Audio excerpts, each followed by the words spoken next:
Jusqu'à présent, on a utilisé le bloc-notes, Notepad, pour écrire notre code. Bon, évidemment, je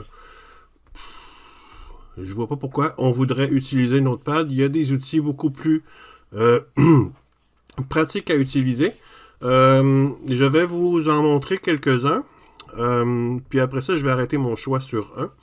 Donc, il faut comprendre qu'il y a plusieurs types d'éditeurs HTML pour faire votre site web. Il y en a quelques-uns qui ce qu'on appelle des éditeurs WYSIWYG, WYSIWYG, WYSI, WYG. Ça veut dire What you see is what you get en anglais. C'est-à-dire ce que tu vois, c'est ce que tu obtiens. C'est des éditeurs qui sont très visuels, qui permettent de placer du texte, des images, simplement en glissant et en déposant des objets sur une page. C'est facile. Par contre, c'est peu flexible et ça donne pas toujours les résultats attendus. Mais par contre, c'est une bonne solution pour quelqu'un qui n'a pas le temps ni l'intérêt d'apprendre comment fonctionne le HTML. Il y a plusieurs de ces éditeurs qui sont disponibles sur le marché. Il y en a certains qui vont qui vont se télécharger et s'installer sur votre poste, puis il y en a d'autres qui sont directement sur le web. Quelques éditeurs WYSIWYG populaires. Il y a Blue Griffin. Blue Griffin, c'est comme je vous dis, ça va vous permettre de glisser, déposer votre texte. Si je vais voir des captures d'écran, vous voyez que vous avez l'interface ici, vous avez votre page web. Ça vous permet d'insérer du texte, d'écrire du texte, d'insérer des images et de contrôler pas mal votre page simplement comme si vous étiez un petit peu dans Word. Blue Griffin, c'est un des bons si c'est le type de truc que vous voulez faire. Il y en a d'autres. Il y a Aloha Editor, qui est un peu plus technique. Il y a le CK Editor, qui est un autre bon. Et il y a Dreamweaver qu'on va utiliser. Mais on va utiliser Dreamweaver principalement pour taper le code tout en ayant la possibilité de voir le résultat immédiatement. Okay? Il y a des éditeurs de sites web qui sont en ligne. Plusieurs de ceux-là, c'est un peu plus que des éditeurs de sites web. C'est ce qu'on appelle des CMS, c'est des Content Management Software. Ils sont rendus très populaires, quelques-uns d'entre eux. Il y a WordPress, entre autres. Donc, WordPress vous permet de sélectionner un modèle. Alors, par exemple, vous prenez un modèle, celui-ci. Ensuite, vous pouvez modifier votre site web simplement en ajoutant des pages et en modifiant le look de votre site web, en ajoutant du texte, etc. Okay? Donc, si je vais voir, par exemple, mon site web, alors ça pourrait être mon site web, ma première page avec mon menu, et j'ai différents articles que je rajoute dans mon site web. Il y a WordPress. C'est intéressant. C'est quand même facile à utiliser. Il y a un compétiteur de WordPress qui est Wix. Wix, c'est le même principe que WordPress. Vous choisissez des modèles et vous cliquez pour modifier le texte et ajouter vos propres images. C'est pas gratuit. Il y a Drupal qui est un peu plus puissant, qui permet même d'être installé directement sur votre serveur web personnel. C'est à voir si ça vous intéresse. Je vous laisserai l'explorer. Et il y a Google Web Designer qui permet d'également faire votre site web. Google Web Designer peut même faire des animations. C'est des outils pour faire des sites web de manière visuelle, mais c'est pas ce que je privilégie. Je préfère personnellement écrire le code moi-même et je vous encourage à le faire vous-même également, parce que même si vous, ultimement, vous choisissez un outil graphique, une interface graphique où vous pouvez glisser, déposer, c'est toujours bon de comprendre le code parce qu'ils utilisent tout du HTML de toute façon. Alors, si vous voulez faire des modifications qui ne sont pas disponibles avec l'interface visuelle, vous pouvez toujours aller voir et modifier le code vous-même. Parmi les éditeurs de code, il y en a quelques-uns. Il y a le Microsoft Visual Studio. OK? Donc, ça, c'est c'est ce qui est utilisé par les programmeurs. Alors, Microsoft Visual Studio, c'est c'est pour programmer en général. Pas juste des pages web, c'est pour programmer. C'est puissant, c'est lourd. Si c'est juste des sites web que vous faites, c'est peut-être trop gros pour rien. Il y a Brackets, qui est un autre éditeur de code qui est intéressant, qui est également fait par Adobe, qu'on va utiliser. Nous, on va utiliser Dreamweaver. Il est gratuit, Brackets, mais il manque un peu de flexibilité. Il y a Atom, A-T-O-M, qui en est un autre. Fait du beau code, il est assez populaire. Il est complètement gratuit. Si vous n'avez pas Dreamweaver ou si vous n'avez pas de licence Dreamweaver, c'est peut-être Atom que je vous suggère d'utiliser. Vous avez Notepad++, qui est assez populaire également pour créer des sites web. Okay, donc, Notepad++, ça ressemble un petit peu à Notepad, mais avec davantage d'options pour pouvoir écrire votre code. Vous avez WebStorm, qui est par JetBrains, qui est bien fait. Oui, je l'aime bien aussi. Donc, entre Atom ou WebStorm, c'est vraiment une question de préférence. Vous pourrez les essayer tous les deux. Et finalement, Dreamweaver qu'on va utiliser pour le cours. Alors, si vous avez tombé sur mes vidéos sur YouTube et que vous n'êtes pas dans ma classe officiellement, mais qu'il n'y a rien qui vous empêche de regarder mes vidéos et de suivre le cours, dans ce cas-là, vous n'avez peut-être pas Dreamweaver. Je vous suggère d'installer WebStorm ou Atom. Et adapter un petit peu, il y a des choses que je vais dire qui vont être spécifiques à Dreamweaver. Mais c'est pas grave, il n'y a rien qui va vous empêcher de suivre le cours quand même. Donc avant de commencer à travailler, on va organiser nos documents. Donc c'est important de choisir un endroit où vous allez placer vos sites web. Vous n'avez probablement pas déjà d'endroit de déterminer. Je vous suggère d'utiliser un endroit toujours le même sur votre ordinateur afin de vous retrouver, pas avoir des sites web éparpillés un petit peu partout sur votre ordinateur. Donc je vais ouvrir ce PC. Je vous encourage peut-être à le mettre dans votre dossier documents. Personnellement, je vais les mettre dans mon OneDrive parce que j'ai déjà des sites web. J'ai déjà créé mon dossier, mes sites web, dans mon OneDrive qui se trouve à être le nuage. Ça me permet d'accéder à mes documents, peu importe sur quel ordinateur je me trouve. Mais là, on ne rentrera pas là-dedans aujourd'hui. Si vous avez un dossier qui se synchronise avec le nuage, vous pouvez l'utiliser. Sinon, mettez-le simplement dans Documents, ok, et ça va faire la job, ok, dans Documents, ici, et ça va faire la job. L'idée, c'est de toujours avoir vos documents au même endroit.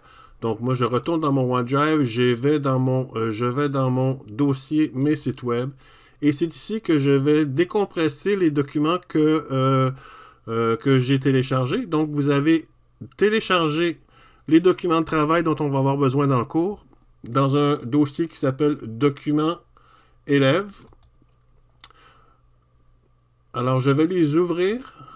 Je vais ouvrir mon dossier compressé et je vais prendre le dossier qui est dedans et je vais le glisser simplement ici dans mon dossier Mes sites web.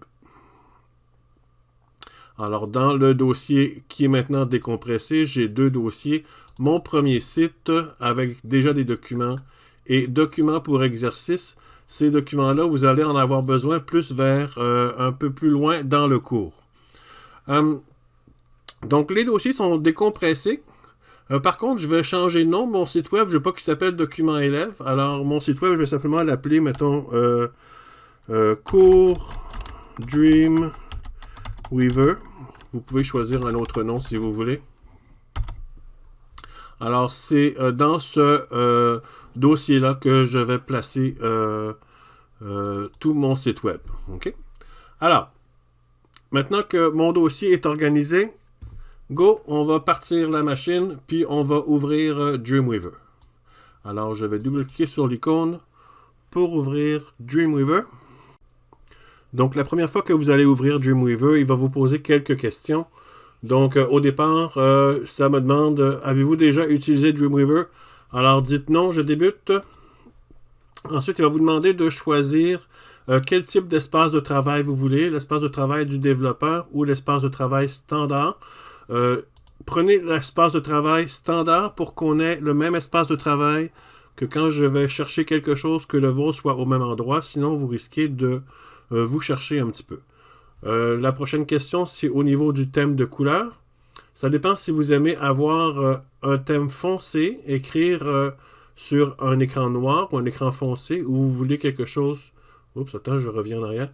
Ou vous voulez quelque chose... il y a deux thèmes foncés.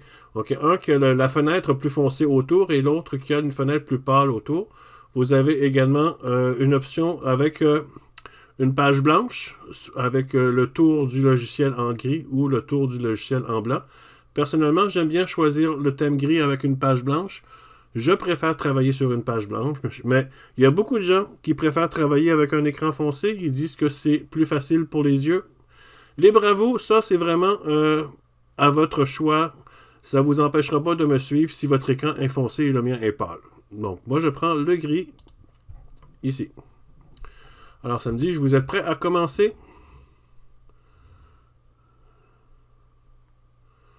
Alors, ça me donne démarrer avec un exemple de fichier, démarrer avec un dossier nouveau ou existant, ou commencer par visionner un tutoriel. On va faire démarrer avec un dossier nouveau ou existant. Et là, vous allez sélectionner le site que vous avez décompressé tout à l'heure. Donc, moi, je vais aller dans mon OneDrive, dans mes sites web, dans cours, Dreamweaver. Et là, je vais sélectionner le dossier, mon premier site. C'est important que vous sélectionniez celui-là. Et là, vous faites sélectionner un dossier. Dreamweaver synchronise vos paramètres sur le cloud. Si vous avez un compte Adobe CC, vous pouvez le synchroniser. Mais pour le moment, moi, je vais désactiver les paramètres de synchronisation. Là, vous voyez ici dans le panneau de droite, vous voyez vos fichiers, qui est votre site. D'accord? Donc, à noter que vous auriez pu faire la même chose en cliquant sur le menu Site. Ensuite, gérer les sites ou nouveaux sites. OK? Alors, là, le mien existe déjà. Alors, je vais faire gérer les sites. Et j'ai le site, mon premier site ici. Vous auriez pu le créer à la main. OK? Mais on va faire quelques petites modifications quand même. OK? Alors, allez dans Site, même si vous l'avez fait comme il faut tout à l'heure, allez dans Site, gérer les sites et sélectionnez votre premier site. Cliquez sur le crayon. On va apporter quelques petites modifications. Donc, assurez-vous, on va d'abord cliquer sur Site et le nom du site, vous lui donnez le nom que vous voulez. Mais mon premier site, ça fonctionne très bien. Modifiez pas le dossier local. Aussi, vous n'avez pas choisi le bon, vous appuyez sur le petit dossier ici pour aller sélectionner le bon dossier. Donc, dans mes sites web, cours Dreamweaver, et je sélectionne mon premier site. Je fais sélectionner un dossier. On n'a pas de référentiel GIT pour le moment. En fait, on n'en aura pas dans le cours. On va sur serveur, on va laisser faire pour tout de suite, on va y revenir tout à l'heure. Donc, dans paramètres avancés, vous allez sélectionner info locale et le dossier des images par défaut, on va aller choisir le dossier images dans mon premier site. Alors, vous sélectionnez images et vous sélectionnez un dossier et c'est tout. Puis là, vous faites enregistrer, terminer et vous avez votre site web qui est maintenant paramétré. À noter que j'utilise Dreamweaver 2021 qui se met constamment à jour. Alors, c'est possible que j'ai des petites choses qui diffèrent de vous à l'occasion. Par exemple, tout à l'heure, vous avez peut-être remarqué mon hésitation. C'est que je viens de faire un update puis il y avait 2-3 petits trucs qui avaient changé. Alors, ça m'a un petit peu mélangé. Mais il y a moyen de s'y retrouver, il n'y a pas de problème. Donc, un site web a besoin d'être hébergé sur un serveur. On l'a déjà vu au début du cours, tout le truc que je vous expliquais sur client et serveur. Donc, vous ne pouvez pas garder votre site web uniquement sur votre ordinateur, sinon il n'y a personne qui va pouvoir le voir. Vous ne pourrez pas envoyer le lien à personne, c'est que vous qui allez pouvoir le voir sur votre ordinateur. Alors, il faut mettre absolument le site sur un hébergeur. Okay? Donc, il existe des tonnes de compagnies qui offrent ce service. Il y en a qui sont gratuits, mais la plupart sont payants. Par contre, il y en a plusieurs qui sont très bon marché, qui ne coûtent pas très cher. Lorsque viendra le temps de publier votre site web, vous ferez une petite recherche sur Google pour trouver des hébergements de sites gratuits. Donc, par exemple, je vais faire une petite recherche Google. Hébergement, site web gratuit. Et j'ai différents résultats. Il y a Planet Hosté ici, qui est un hébergeur gratuit. J'ai aucune idée s'il est bon ou pas. C'est à vous à l'essayer. C'est gratuit.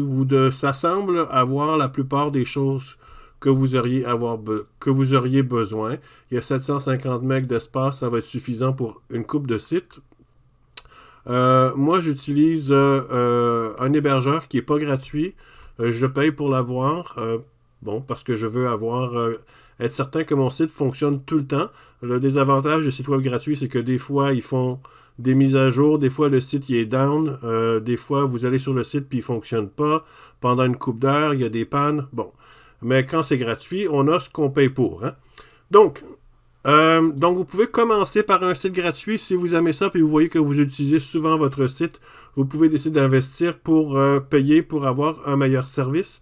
Mais pour le moment, un service gratuit fera bien la job. Si vous êtes un de mes élèves, je vais vous avoir donné l'information pour vous connecter, pour aller déposer vos fichiers sur mon serveur web. Vous utiliserez cette information-là pour paramétrer votre site, le serveur pour votre site. Okay? Donc, on va retourner dans Site et gérer les sites. On va retourner dans mon premier site avec le petit crayon. Cette fois-ci, on va cliquer sur Serveur. Et c'est ici qu'on va ajouter l'information pour le serveur. Okay? Si vous êtes un de mes étudiants, vous allez utiliser l'information que je vous ai donnée pour vous connecter. Si vous n'êtes pas un de mes étudiants, il faudra aller trouver l'information sur le site qui vous héberge. Okay? Donc, on va ajouter un serveur. Je clique sur plus. Et le nom du serveur, vous écrivez ce que vous voulez. Ça n'a aucun impact. Okay? Moi, mon serveur s'appelle Impax. C'est ce que je vais écrire. J'aurais pu écrire blablabla, ça n'a aucune importance. C'est juste un nom pour que vous puissiez vous comprendre quand vous allez gérer vos sites plus tard. Se connecter au moyen de FTP, on garde ça comme ça. L'adresse FTP, vous écrivez l'adresse FTP de votre hébergeur. Si vous êtes un de mes élèves, vous utilisez le code FTP que je vous ai donné. Pas le code FTP, mais l'adresse FTP que je vous ai donnée. L'utilisateur, vous utilisez votre nom d'utilisateur que je vous ai donné. Donc, le nom d'utilisateur U941480059.élève01. C'est un exemple d'utilisateur. Si vous êtes un de mes élèves, votre nom d'utilisateur va ressembler à ça. Le mot de passe que je vous ai donné. Vous cliquez sur Tester. Et là, ça dit Dreamweaver est connecté avec succès. Répertoire racine, écrivez rien. Et comme URL web, écrivez élève.impax.xyz. OK? http:// élève au pluriel, impax.xyz. Ça va être l'URL de votre site web. /élève 01. Okay, qui se trouve à être votre nom d'utilisateur. Faites enregistrer. Enregistrer. Terminé. Et là, vous pouvez voir dans le panneau à droite vos fichiers de votre serveur. C'est des fichiers sur votre ordinateur.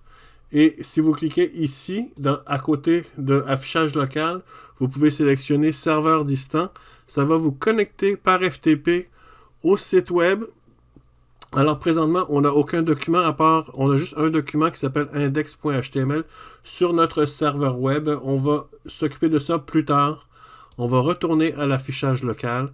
Ça, c'est la connexion ou la déconnexion au serveur. On va cliquer dessus pour se déconnecter. On n'a pas besoin de rester connecté. Alors, c'est comme ça qu'on va se connecter à un site web et quand on va avoir fini nos pages web, on va pouvoir les envoyer sur le serveur et les regarder, mais ça va être plus tard. Ok, on va maintenant commencer à voir les CSS pour mettre des styles sur du texte dans une page web. Il faut comprendre qu'au début, le HTML était utilisé à la fois pour définir la structure d'une page que pour en faire la mise en forme. Okay? Mais au fil des années, le rôle du HTML a graduellement changé et depuis la version HTML5, il n'est plus utilisé que pour donner une structure à une page web, pour lui donner un sens, une fonction aux différents éléments qui constituent la page. Par exemple, la navigation, les différents articles, les sections, les paragraphes, les titres.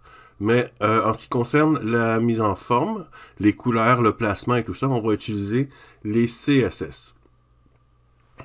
Donc, on va commencer notre premier code CSS. Donc, ouvrez la page 1 du site que vous avez décompressé. Donc, ici, dans Dreamweaver, je vais ouvrir la page 1. Donc, je double-clique dans le volet fichier ici sur la page 1 pour l'ouvrir. Alors, j'ai ici le début d'une page web. Pour voir ce que cette page web-là, pour voir à quoi ressemble cette page web-là sur un navigateur, ici en bas, le petit bouton, c'est le petit bouton aperçu. Quand vous cliquez dessus, vous avez les différents navigateurs qui sont probablement installés sur votre ordinateur. Okay? Alors, choisissez celui que vous voulez. Alors, je vais prendre Chrome. Et je vous suggère d'utiliser Chrome également, juste pour qu'on soit certain que la mise en forme est identique sur nos deux écrans, parce que des fois, la mise en forme peut légèrement varier d'un navigateur à l'autre. Alors, juste pour être certain qu'on obtienne exactement le même résultat, je vous encourage à utiliser Chrome. Alors ça, c'est l'aperçu de la page web que j'ai ouvert dans Dreamweaver. Alors, je vais retourner dans Dreamweaver. Alors, on va insérer des styles. Alors, les styles s'insèrent dans la partie Head du document. Okay? Donc, après Title, CFCP, cours d'informatique, on va ouvrir une balise style. Donc, crochet, S-T-Y-L-E, ferme le crochet. Et là, Dreamweaver va automatiquement fermer la balise pour nous. Donc, c'est un des avantages d'utiliser Dreamweaver plutôt que le bloc-notes. Là, on va faire Enter une couple de fois pour insérer l'espace entre l'ouverture et la fermeture. Et on va ajuster l'indentation si nécessaire. On voit que ma fermeture de style est trop indentée. Alors, dans Dreamweaver, pour réduire l'indentation, vous faites CTRL, virgule sur votre clavier pour la réduire. Alors, à chaque fois que vous faites CTRL, virgule, vous réduisez d'une shot. Et quand vous faites CTRL, point, vous augmentez l'indentation. Okay? Donc, c'est une manière rapide dans Dreamweaver de faire l'indentation. Placez votre curseur après l'ouverture de style ici. Et on va insérer notre premier style. Alors, écrivez comme moi, H1, espace.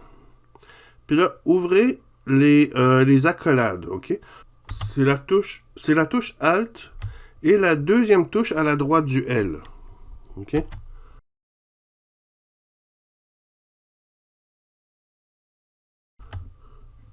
Alors là, il vient d'ouvrir et fermer les accolades. Alors là, je vais faire Enter pour revenir à la ligne. Et là, en dessous, je vais écrire, excusez-moi, Color, 2 points, espace. Puis là, je vais écrire green, qui est vert en anglais. Et là, vous voyez que quand j'écris green, Dreamweaver me donne un paquet de choix. OK? Comme là, je commence G-R-E. Alors, il me donne un paquet de choses que les lettres G-R-E dedans. Alors, si je fais un autre E, là, j'ai juste des green. J'ai différents green. Là, je vais juste écrire green. Et c'est important de terminer avec un point-virgule. OK? Alors là, j'ai mon premier style, H1, crochet, color, 2 points, green, point virgule, et je ferme mes accolades. Donc, expliquons un petit peu le code que je viens d'écrire. H1 ici, c'est l'élément qu'on veut définir. Okay? On veut que les H1 de mon texte, okay, comme cours d'informatique au CFCP, en fait c'est le seul, on veut lui donner un style à l'élément H1. Okay? Alors, dans le style, dans les CSS, ça ici, on appelle ça le sélecteur. Okay? Donc, le sélecteur H1. Et ça ici, l'accolade d'ouverture, ça veut dire mes styles commencent ici. Okay? Donc, les différentes propriétés que je vais attribuer au style vont commencer après l'accolade et vont se terminer à la fin, ils vont se terminer avec la fermeture de l'accolade. Ensuite, color, c'est la propriété. Okay, la propriété qu'on veut définir. Donc, je veux changer la couleur du H1. Et green, ben, c'est la valeur que je vais donner à cette propriété-là. Okay? Donc, on va ajouter une autre propriété. Donc, je vais placer mon curseur à la fin de la ligne green. Et après le point-virgule, je fais Enter. Puis là, je vais écrire font, trait d'union, size. Puis là, vous voyez que quand vous écrivez, Dreamweaver vous donne un menu déroulant avec des choix. Alors, vous pouvez sélectionner Font Size. Et là, il met automatiquement le 2 points pour vous. Puis là, on va mettre le Font Size à 36 points. Alors, écrivez 36 PT et c'est important de terminer avec le point-virgule. OK, alors là, on va enregistrer et on va observer le résultat. J'ai pas besoin de recliquer sur Chrome dans l'aperçu ici. Je l'ai fait tout à l'heure. J'ai juste à ouvrir, j'ai juste à cliquer sur mon Chrome ici. Il s'est automatiquement mis à jour. À chaque fois que je fais une modification dans Dreamweaver, Chrome va automatiquement se mettre à jour. Quelquefois, il va falloir que je fasse enregistrer pour voir la mise à jour. Mais souvent, c'est en temps réel. OK, ça c'est une fois que vous avez fait l'aperçu. OK, il faut faire aperçu au moins une fois. OK, et là, à chaque fois que votre page change, votre fenêtre de Chrome va changer en conséquence. OK, on continue. Donc, on voit que maintenant, mon titre est plus gros et il est en vert. Alors, on va continuer. Je vais ajouter une autre propriété au H1. Ah, petite parenthèse avant de poursuivre. On a dit plus tôt dans le cours que les espaces et les retours de chariot en HTML n'avaient aucune importance. En fait, il n'y a qu'un seul espace qui est important. C'est la même chose pour les styles. J'aurais très bien pu également tout mettre sur une ligne. Comme ça, avec juste un espace entre chaque élément. Et ça aurait fait pareil. OK? Donc, je pourrais très bien avoir toutes mes propriétés sur la même ligne. La seule raison pourquoi on décide de faire ça comme ça, c'est pour des soucis de clarté, afin de bien voir les propriétés de chaque sélecteur plus facilement. Okay? Donc, c'est juste une convention que les programmeurs des CSS ont établie. Vous n'êtes pas obligé, mais je vous le conseille fortement. C'est beaucoup plus clair à comprendre. Okay? Donc, je vais rajouter une propriété à mon H1. Après Font Size, je vais mettre Font Style. Alors, je sélectionne Font Style dans mon menu déroulant. Puis là, mes choix sont italique, normal ou oblique. Je vais mettre italique. Au niveau des différents choix, normal, ça veut dire que je veux pas que ça soit en italique, je veux que ça soit normal, évidemment. Et italique et oblique, il n'y a pas beaucoup de différence. Okay? Le italique, il est ça dépend des navigateurs. Dans Edge, dans Chrome, dans Firefox, ils vont avoir un peu une allure différente. Mais dans Chrome, ils sont pas mal identiques. Mais parfois, dans certains navigateurs, le italique va être un peu plus incliné que le oblique. Okay? Alors, je vais prendre italique. Je vais mettre point-virgule. On va enregistrer. On va observer le résultat dans Chrome. Et là, je vois que mon titre est en italique. Je retourne dans Dreamweaver. Je vais ajouter une autre propriété. Je vais mettre Font Family. Donc, Font Family, ça détermine la police qui va être utilisée. Puis là, GeoMover vous donne des choix. Vous pouvez en mettre plus que un, OK? Mais là, pour le moment, on va en mettre qu'un seul. Je vais mettre Magneto, point virgule. Sachez que si vous en mettez plus que un, séparé par des espaces, séparé par des virgules, excusez-moi. Alors, Magneto, virgule, Arial, virgule, je sais pas, n'importe quoi, ok. Helvetica. Ok. Ce que ça fait, c'est que ça met pas évidemment toutes les polices en même temps. Alors, quand vous dites Font Family et vous listez des polices, ça va commencer par appliquer la première police. Et si la police n'est pas installée sur le poste de la personne qui regarde votre site web, il va décider de prendre la deuxième. Et si la deuxième non plus n'est pas là, il va prendre la troisième, etc., etc., etc. OK? Parce que les polices sur un site web ne sont pas dans le site web, mais sont sur l'ordinateur de la personne qui regarde le site web. Donc, quand vous déterminez une police sur votre site, vous dites à l'ordinateur de la personne, applique cette police-là. Maintenant, si la personne n'a pas cette police-là sur son ordinateur, ne pourra pas appliquer cette police-là. Alors, c'est pour ça, des fois, qu'on va mettre plusieurs choix. OK, donc, on va garder Magneto. Vous pouvez mettre plusieurs choix comme ça, c'est pas grave. Parce que vous avez probablement Magneto si vous avez Windows. Je ne sais pas si vous avez un Mac, si vous avez la police Magneto. Je ne connais pas les polices qui sont installées par défaut sur un Mac. Je vais également ajouter une autre propriété. Je vais mettre background, trait d'union, color. Alors, background color. Et là, j'ai tous mes choix de police, de couleurs que je peux choisir ici. Je vais commencer par écrire Y, E. Puis là, j'ai yellow le premier. C'est celui-là que je vais prendre. Je fais Enter. J'écris point virgule. On va observer le résultat. Alors, on voit mon titre en vert, en italique, avec la police Magneto et une couleur de fond jaune. OK, donc je répète les termes qu'on va utiliser tout le long du cours. Ça ici, je vais appeler ça le sélecteur, ça s'appelle comme ça. Ici, ça, on appelle ça la propriété. Ça aussi, c'est la propriété. Ça, ce sont toutes des propriétés. Et ce qui est écrit après la propriété, ce sont des valeurs. OK? Alors, à noter qu'il est possible de déclarer plusieurs sélecteurs en même temps.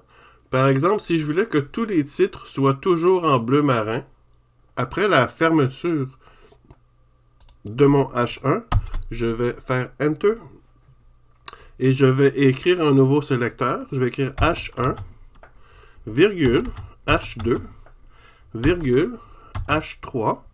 Alors là, ce que je dis, là, c'est je dis que je veux que ce que je vais appliquer comme style soit appliqué au H1, au H2 et au H3. Je vais ouvrir mon accolade en faisant Alt et la deuxième touche à la droite du L.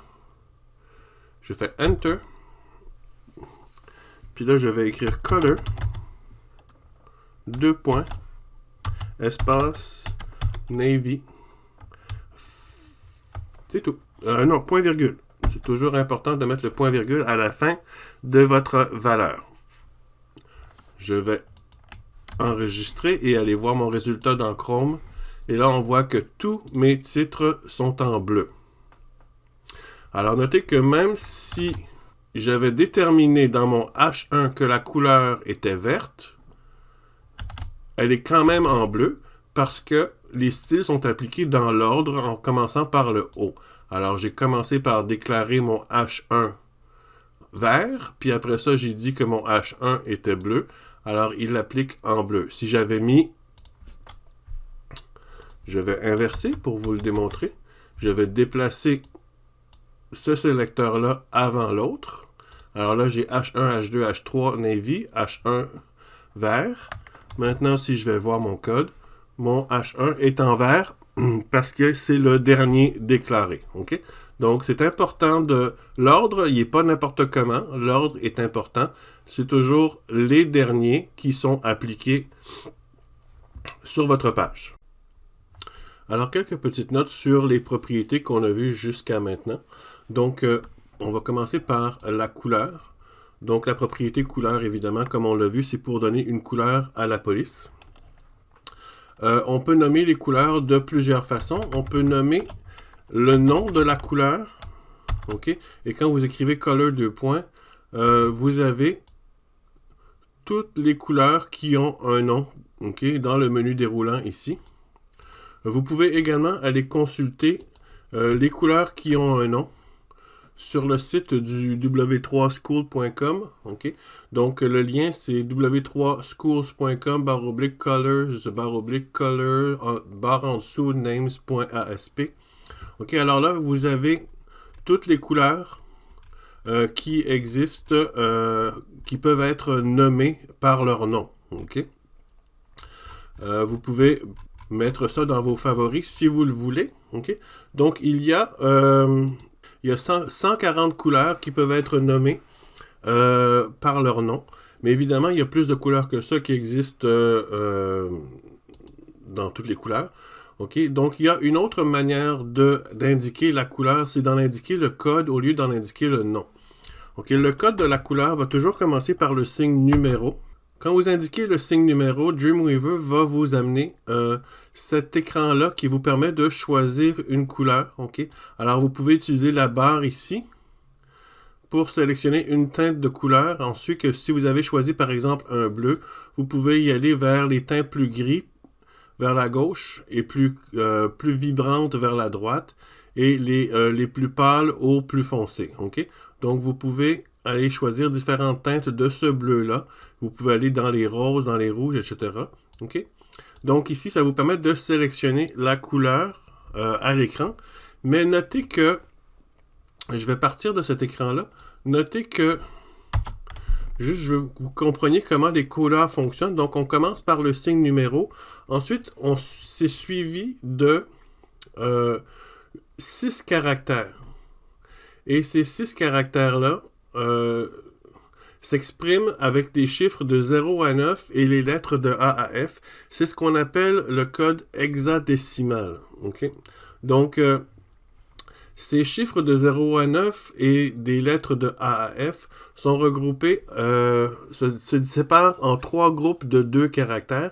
Le premier groupe de 2 caractères indique le rouge, le deuxième indique le vert et le troisième indique le bleu. Et c'est un mélange du rouge, du vert et du bleu qui va donner votre couleur. Okay? Donc, le F indique la valeur maximum et le 0 indique la valeur minimum pour une possibilité de 255 caractères chacun. 255 couleurs différentes. Okay? Donc, par exemple, le 0 étant la couleur minimale, si je mets 0, 0, ça veut dire que je vais avoir 0 rouge. Si je mets 0 encore, 0 vert et 0 encore, 0 bleu. Alors, si je fais aucun rouge, aucun vert, aucun bleu, puis je fais point virgule, je sélectionne du noir. OK? Donc, si je mets mon curseur dessus, vous voyez que c'est un carré noir. La valeur 0, 0, 0, 0, c'est 0. C'est noir.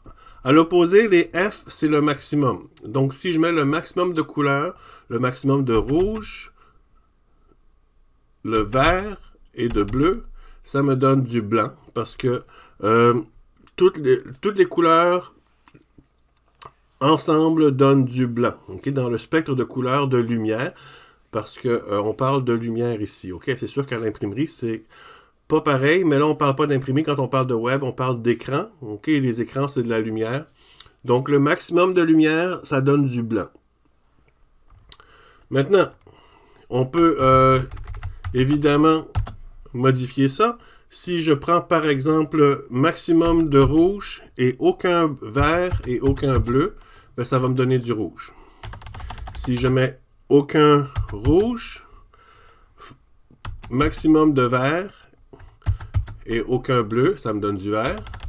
Si je mets le maximum de... le minimum, c'est-à-dire 0 vert et le maximum de bleu, ça va me donner du bleu. OK? Évidemment, vous pouvez combiner. Donc, full rouge, full vert et aucun bleu, ça me donne du jaune. Rouge, pas de vert et maximum de bleu, ça me donne du rose. OK? Donc, évidemment, il y a un paquet de couleurs intermédiaires. Donc, si j'y vais avec 9-9, j'y vais à peu près au milieu du rouge. Alors, si je fais 9-9, 9-9, 9-9, ça me donne un espèce de gris. OK? C'est la même chose si je prends A, un espèce de gris un peu plus pâle. OK? Si j'y vais avec 7-7, 7-7, 7-7, ça me donne un gris pas mal au milieu. OK? Donc, c'est comme ça qu'on sélectionne les couleurs. Évidemment, vous ne pouvez pas vous rappeler de tous les numéros de couleurs. C'est pour ça que cet écran-là existe ici pour vous aider. Mais c'est pratique d'avoir un code de couleur quand vous voulez donner la valeur à quelqu'un. Alors, vous voulez...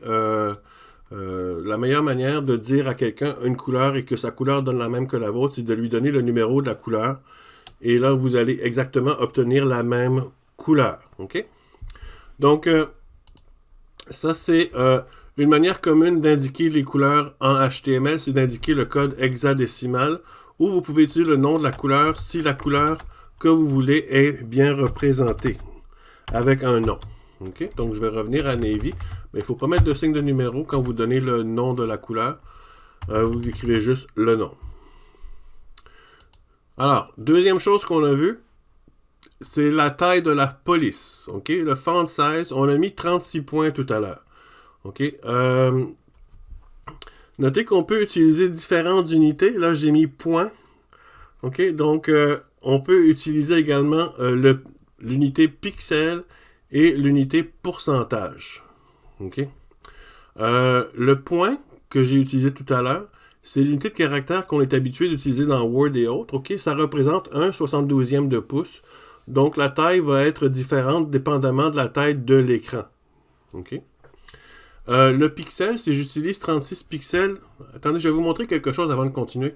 Donc, j'ai le mode code, j'ai le mode en direct qui me permet d'avoir un aperçu, et j'ai le mode fractionné qui va me donner une vue de mon code live. OK?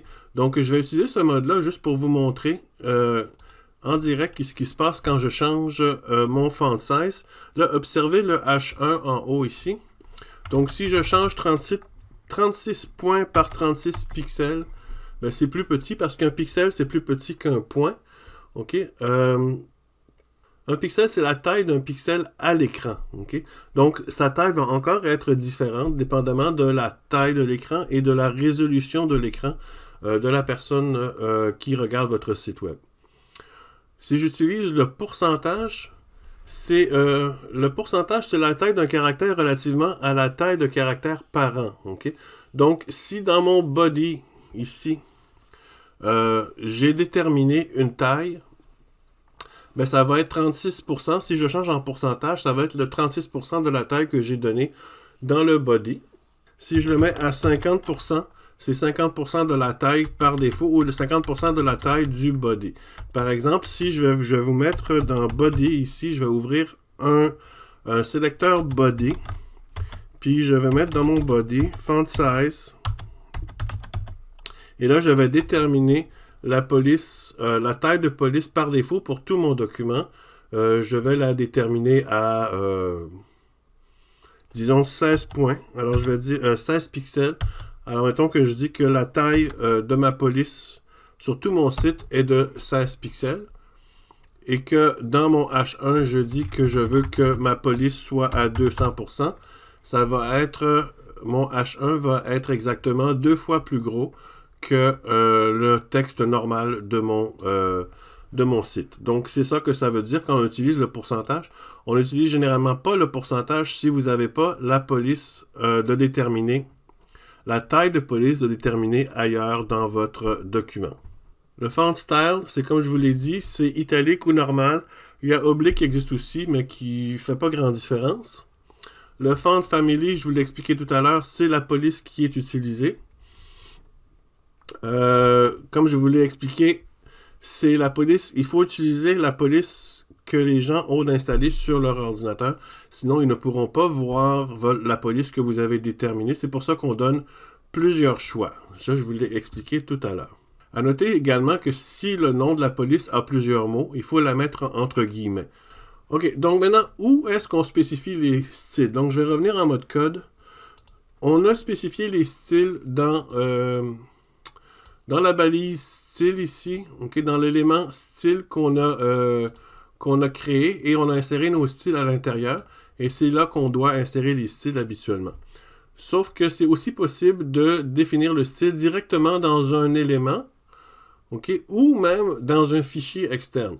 Alors, pour déterminer un style dans un élément, par exemple, si je vais directement dans ma balise H1 ici, et que je rajoute l'attribut style, le style égale guillemets, puis là, si je dis color, puis là, je mets 2 points, comme si c'était dans mes styles en haut, espace, puis là, si je dis dark cyan, comme un nom de couleur, c'est un nom de couleur qui existe, je finis par un point-virgule, comme s'il était en haut. Je vais aller voir en mode fractionné, et on voit que mon H1 est en dark cyan, c'est-à-dire en cyan foncé. Pourquoi? Bon, parce que là, on voit que j'ai ma couleur qui a été nommée plusieurs fois. Ici, je vais la changer en red, mettons. OK, donc on voit que j'ai nommé mes couleurs plusieurs fois. Je l'ai nommé ici. On va commencer par le début. Je l'ai nommé dans mon H1, H2, H3, puis je l'ai mis en rouge. Ensuite, j'ai fait un sélecteur particulier pour le H1, puis je l'ai mis en bleu marin, navy. Puis là, ici, je le mets dans style. Je mets un attribut style directement dans ma balise. Et je dis en dark cyan. Alors, c'est celui-là qui est appliqué parce que c'est celui qui est le plus près du contenu que je veux mettre en style. Okay? Je peux également utiliser un fichier externe pour mes styles. Pour utiliser un fichier externe, on doit créer une feuille séparée dans laquelle on met nos styles, puis après ça, on joint la feuille dans notre code HTML ici. Je vais revenir en mode code. On va utiliser une feuille externe quand vous allez utiliser les mêmes styles sur toutes les pages de votre site pour pas avoir à retaper le même code sur chacune des pages. Si vos styles changent d'une page à l'autre, ça vaut pas la peine d'avoir une feuille externe ou vous utilisez la feuille externe uniquement pour les choses qui sont communes, mais les choses spécifiques vont être déterminées directement dans la page web. Alors, on va créer une feuille de style externe. Donc, je vais aller dans Fichier, dans Dreamweaver. Je vais faire Nouveau. Et là, je vais choisir CSS ici. Alors là, ce que je dis, je veux une nouvelle feuille CSS et je fais Créer. Alors là, j'ai un nouvel onglet qui vient d'ouvrir, sans titre 1. OK. Je vais l'enregistrer tout de suite. Je fais Enregistrer sous et je vais l'appeler messtyles.css. style.css et je fais enregistrer. OK, alors là, par défaut, Dreamweaver m'a mis ce truc-là qui veut dire que ma feuille de style va utiliser le jeu de caractères UTF-8 comme on avait fait sur notre feuille HTML. Sauf que dans une feuille CSS, ça se déclare un peu différemment. On n'a pas la balise méta. OK? Puis ici, c'est un commentaire en CSS, barre oblique étoile. C'est comme ça qu'on fait des commentaires sur une feuille CSS, contrairement au point d'exclamation tiret qu'on avait vu dans le HTML. OK, donc là, j'ai une feuille CSS. Alors, disons que je vais mettre ma couleur de police. Donc, je vais créer un style pour H1 encore. Je vais ouvrir mes accolades et je vais créer encore la propriété color. Et cette fois-ci, je vais lui donner une autre couleur, disons mauve. Alors, je vais lui dire purple, point virgule. Et tant qu'à être ici, on va créer un style également pour le paragraphe. Donc, je vais mettre le sélecteur paragraphe. J'ouvre mes accolades et je vais mettre font style. Là, je vais aller chercher mon font style au lieu de le taper. Font style, puis là, je vais mettre italique. Je fais Enter pour approuver italique. Je fais point virgule. Alors là, je viens de créer deux styles, deux sélecteurs, le H1 et le P, chacun avec ses styles. À noter que ce n'est pas nécessaire, quand vous avez une feuille de style séparée, d'écrire la balise style. Okay? On va enregistrer ce document-là. On va retourner sur notre page HTML. Maintenant que j'ai créé ma feuille CSS, il faut que je l'insère ici dans ma page HTML. Donc, la manière la plus facile dans Dreamweaver d'insérer une feuille CSS dans votre code HTML, c'est d'aller dans le panneau à droite ici, cliquer sur CSS Designer et dans Source, cliquer sur le plus pour ajouter une source CSS.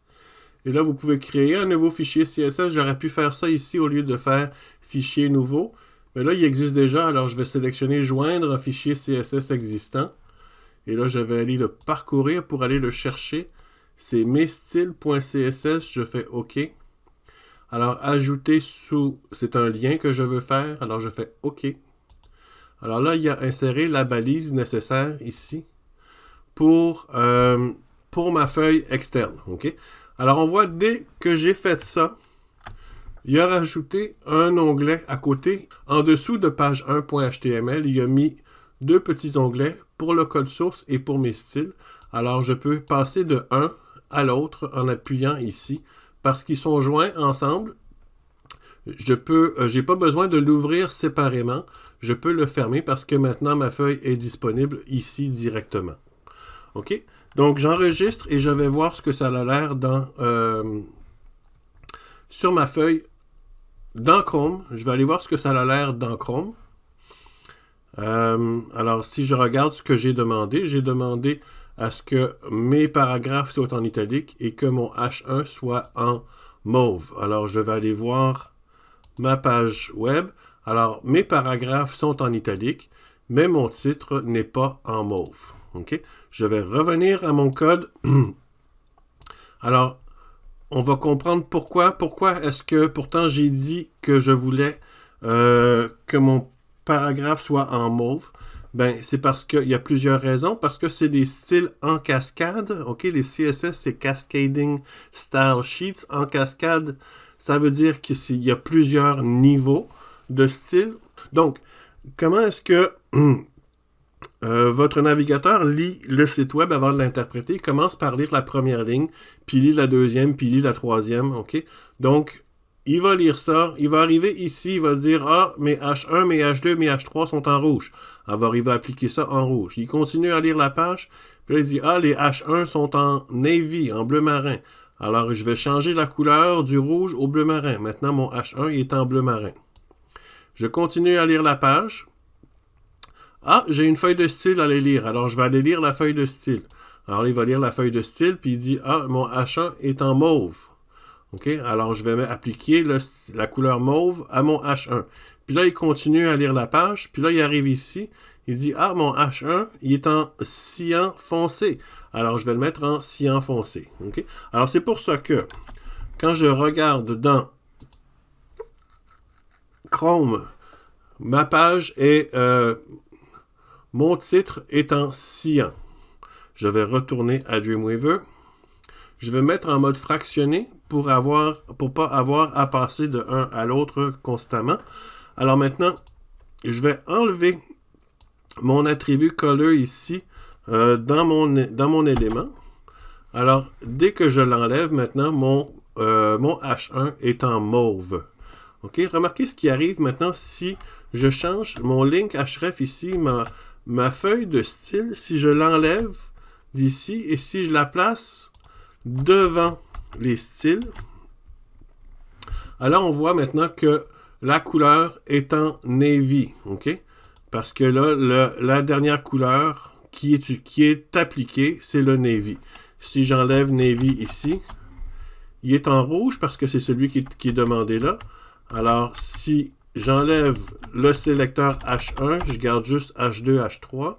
Alors là, il va aller lire celui qui est dans les feuilles CSS, c'est-à-dire en mauve. Okay?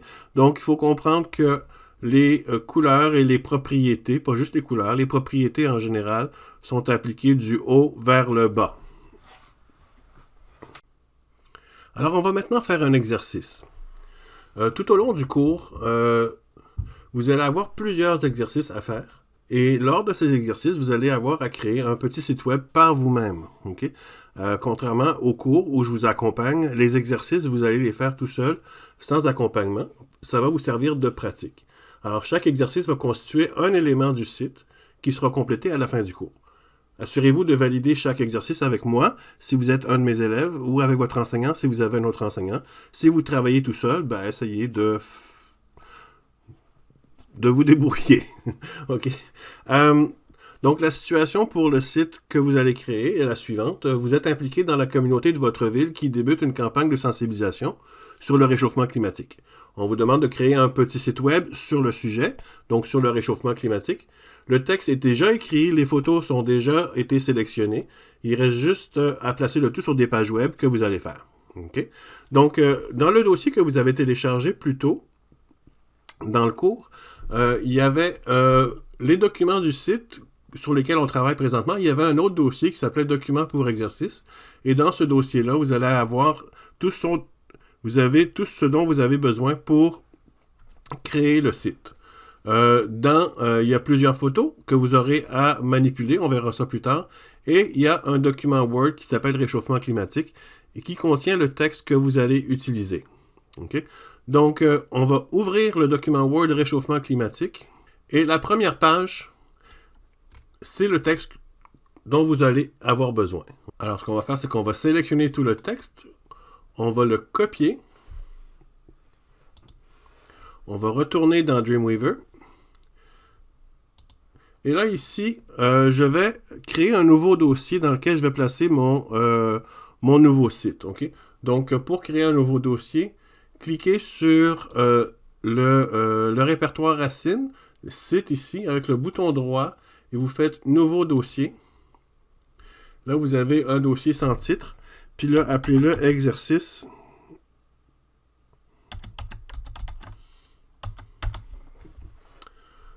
OK. Et là, ouvrez un nouveau document HTML. Fichier nouveau. C'est un document HTML que je vais faire.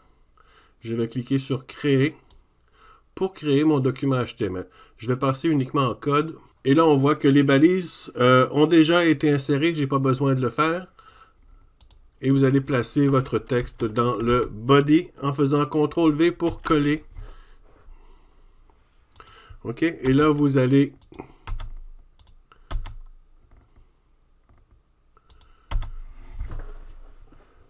Alors, vous allez modifier le texte pour obtenir un résultat comme celui-ci. OK?